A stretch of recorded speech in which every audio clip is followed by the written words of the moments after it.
Should we be worried that R360, rugby's new rebel league, is going to poach all of our best talent and take them elsewhere, but also potentially bring major investments into rugby? I want to break this down and I want to hear what your guys' thoughts are on R360. So please, as always, like, subscribe, drop your thoughts in the comment section below, and let's get into it. So, first of all, for those of you guys that don't know, R360 is a new league that is looking to be created by Mike Tyndall and Mike Spoors. There is also a couple other different people involved there, but these are the most notable. Now, they are looking to launch in 2026 and potentially be profitable by 2027. And there's a lot of hoops to jump through. They've already made quite a bit of traction, but Alan Gilpin had this to say: "Our position is whatever competitions arise, we know players want to play international rugby." He said at the launch of the ticketing program for the 2027 Rugby World Cup. It's not true of every sport, but in our sport, the international game is the pinnacle of the game. We've got a really quite tricky calendar in global rugby, which we do. I do feel that we do need to have a global calendar, for all the teams instead of having, multiple different calendars. So it's really important that whatever is getting endorsed and invested in gives players that opportunity. And I think anything that doesn't give the players the opportunity, players will vote with their feel on it. Now, obviously, they are open to it if it does meet certain requirements. But like I say, there is a lot of back and forth going on here. How they're going to play? Could they potentially play on a southern hemisphere schedule? But yeah, this is still things to come. But what R360 does bring is major investment. They're already seeing the likes of Red Bull, FSG, which is the Glazers, who are most notably from Manchester United, and the sponsors are just going to keep coming and coming and coming. There's talks with the Live Golf. Apparently, there's already been potential endorsements by things like the Premier League, Red Bull, F1, and so on. So there is a lot, right? They are all prepared. I believe they are all prepared to pay around 15 million UK dollars for each team in R360, and we're looking London, Tokyo, Dubai, Cape Town, Boston, Miami have all been touted as franchise locations. Um, and yeah, like I say, this is gonna open up a lot. It's also going to open up a lot of money, which teams are struggling with, especially in the Premier League, where we saw quite a few. Sorry, the Premiership, where we saw teams fold because of finances. A lot of teams in the Premiership have major financial difficulties, especially in terms of debt. France are doing very well. They are able to attract some of the best players in world rugby as well, but obviously the investment is there. Now, will this be able to match that? I don't know. What kind of system they're going to work on? I don't know. But they do need to comply with World Rugby's Regulation 9, which enforces the release of players for Test rugby from any recognized competition. And Gilpin said that the governing body would continue to insist on their availability for all international windows.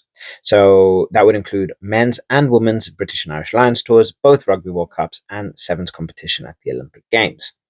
So obviously they're going to need to conform to that to allow international players to, be able to be picked for their nations. But when we look at the likes of England, that players like Jack Willis cannot play for England because he plays outside of England, we are potentially going to be seeing a lot more of this happen, right? There are players that can't play for their nations because of where they play. And they now need to juggle this thing of, do I get paid double, triple, quadruple of what I'm currently earning on a regular basis? Or do I go back home and play for my nation? So this is a big debate. It's a big back and forth. And yeah, I don't know. It's going to be interesting. The competition, like I said, is going to be there's going to be 8 men's teams, 4 women's teams. It's going to be based on a Grand Prix style. Again, how consistent this is going to be and how it's going to work, I don't know. But there is definitely a lot of interest in this. Now, they are looking at also bringing in big name stars. Like I say, they're looking to poach some of the best talent in world rugby. We have the likes of Joseph Suali'i, who, he's a rugby league phenomenon that changed over to rugby union, and quite possibly one of the best players in world rugby. But then we also have the likes of Finn Smith, who's currently playing for the Northampton Saints, and he will be potentially moving. He only has, I think, 1 year left on his contract. Now we have Tuivasa Sheck, who's also potentially going to be there.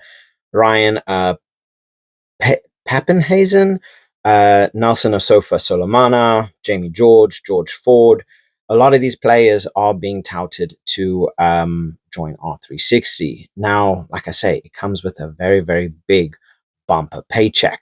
Tuivasa Sheck, I do believe he earns currently around 550,000 a year. They are looking to potentially double it and reach close to that 1 million mark. Now, when you're thinking of a rugby player and you're thinking of investment and you're thinking of not only your playing career, which most players only have around 15 years in the tank, you want to make sure that your family is being looked after. You want to make sure that you have enough money in the bank, and that you're actually getting paid. So would many people turn down a salary increase that's going to double your salary? It's hard. It really, really is hard.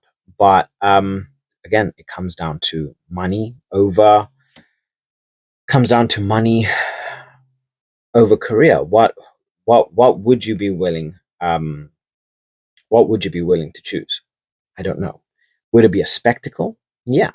They're looking at potentially taking, it would be played all around the world. You look, they have like the Tottenham Hotspur Stadium, Camp Nou in Barcelona, Morenbeek in Sao Paulo, and the stadiums in New York and LA have also been potentially touted as well. So it's something that would go global, and it would potentially increase the global publicity of the sport as well. But how would it work with rugby's calendar, which is already so split, where we see France to the Southern Hemisphere and the URC to the Premiership are all on completely different schedules. So that makes life very difficult. I mean, we saw the likes of Blair Kinghorn missing Lions games because the top 14 hasn't finished yet, right? So there's a lot of kinks to be worked out, and how it would be financially suitable, b how they would get the players, because I believe they're going to need around 200 players for this to work, something around that number. And then what kind of draw is it going to have for World Rugby, right? Like I say, World Rugby is already sketchy at best. Finances are difficult. Rugby isn't necessarily the most financially strong sport in the world. I mean, when you compare it to something like football, it's not even close, not even by a slight margin. But I mean, we see the Saudi money going into football. Could we potentially see Saudi money coming into rugby?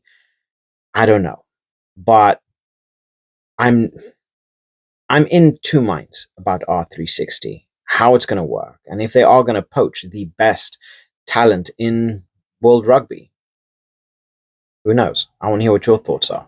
So, as always, please like, subscribe. I'd love to hear what your thoughts are in the comment section below. And I'll catch you guys later. Bye.